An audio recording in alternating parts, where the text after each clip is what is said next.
All right, more teachers are pushing back against teaching critical race theory in schools, including former Loudoun County Public Schools teacher Laura Morris in Virginia. She resigned on the spot this week in protest of those lessons during a school board meeting. I was told in one of my so-called equity trainings that white, Christian, able-bodied females currently have the power in our schools, and that, quote, "this has to change." I quit. I quit your policies, I quit your trainings, and I quit being a cog in a machine that tells me to push highly politicized agendas on our most vulnerable constituents, the children. Our next guest currently teaches for Loudoun County Public Schools. Monica Gill joins us now. Monica, thank you for joining us. You've said Loudoun County won't just come out. Thank you so much. Of course, we're excited to speak to you. You've said that Loudoun County won't just come out and say that they're teaching CRT, but they're sort of pushing this philosophy under the guise of equity training. Can you give us some examples of what you're seeing? Absolutely. I have sat in these equity trainings and I have witnessed the division pushing very divisive things from critical race theory. They're imposing it really as a lens by which teachers are supposed to teach their curriculum. So it's not as if they're taking critical race theory and saying, here's critical race theory, teach this to the kids. Instead, they're using it as a lens by which we're supposed to educate our kids and teach kids how to view the world.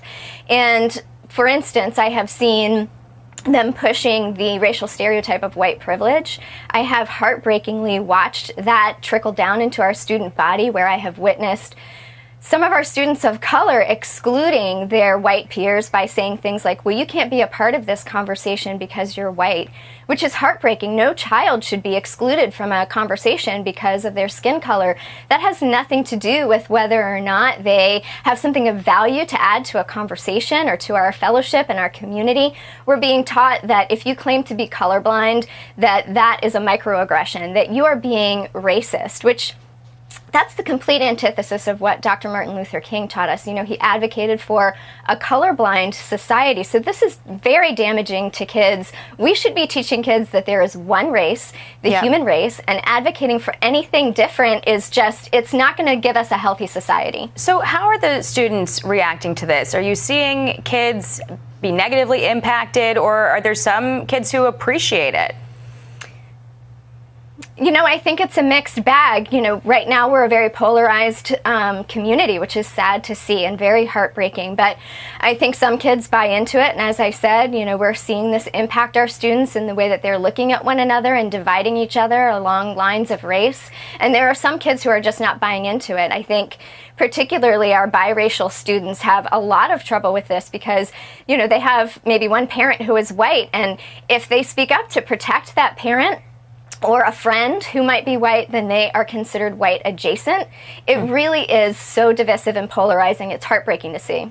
So we just heard from the Loudoun County school teacher who resigned in front of the board on Tuesday. How has that been received by the administration? Have they reached out to you or to other teachers, and are more planning to resign? Would you resign?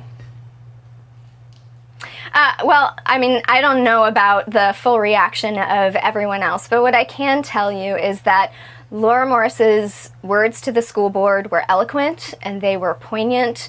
And as a like-minded teacher, myself and other teachers I know really found what she said to be a great articulation of exactly what we have been feeling and experiencing in the last 2 years. And so I see her resignation as a tragic, really just a tragic casualty of this school board and their divisive policies. So you're hoping they reverse course before more people are forced to take her position? You know, I would hope so. You asked if I was going to resign, and my answer is no, not at all. I love my job and I love my kids, and I have every intention to continue to do my job with excellence and show them love and respect and nurture and bless them in every way that I can. All right, Monica Gill, thank you so much for speaking with us. Coming up a little bit later, we're going to be hearing... Thank you for having me. Of course. We're going to be hearing from that teacher. Laura Morris? Yes, who gave that impassioned speech on the floor in the meeting earlier this week. She really shook things up. I think she's an example of teachers just wanting to teach but being fed up with the bureaucracy and what they're being told to do.